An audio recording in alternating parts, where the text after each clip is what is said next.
As I probably have mentioned before on this podcast, my youngest son, Jack, is on the autism spectrum. And when he was three and a half, he loved music. I used to play on this Winnie the Pooh drum we had bought him, and he had just started going to a preschool experience he found very difficult, especially for someone who found socializing challenging in any form. And so one day he came home after attending preschool and he wrote the following song had only two lyrics, and they were, "You have to get along, but you gotta have free. You have to get along, but you gotta have free." And hearing it, I thought, well, that is the whole human condition right there. The fact that there seems to be a tension between both of these desires, between being free, being leading your life as you must, and then getting along. You got to get along with others. This is a group project. And it's the same as it reminds me of the conflict in politics sometimes between freedom and equality, that these two things seem to be in conflict, which they are not. I always knew that getting along and having free were not necessarily in conflict, but it was always hard for me to really articulate until really I started thinking about writing. And the central question that every writer has to ask, which is, what is the story I want to tell? What is the page is blank? What's the story I want to tell?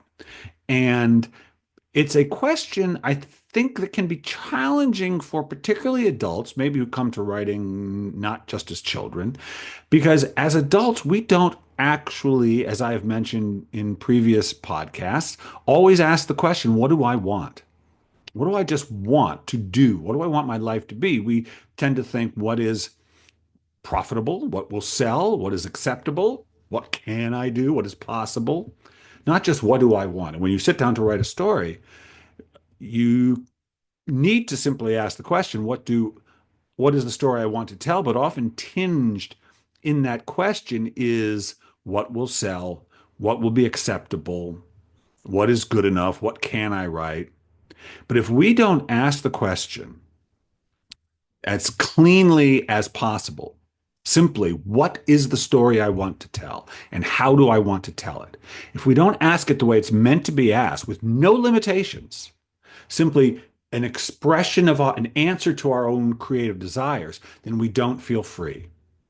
I've come to understand freedom as an expression of that question. What is it I desire? And when I put limitations on the answer to that question based on what I think people expect of me or what is possible out there, that's when I don't feel free.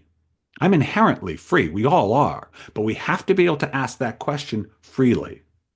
And it was when I finally asked it of myself in my work, when I said to myself, what would you write regardless of whether it got published? That was really the way I framed it. That's when I got my true answer that was free. And so that to me is the root of freedom. Can you ask of yourself, what is it I desire?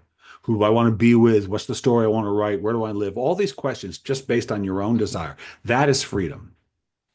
And how does that relate to getting along? Well, when you start answering that question for yourself, what is it? What is the story I want to tell? What is the life I want to live? When you let yourself answer it completely, freely, it is much easier to grant it to other people.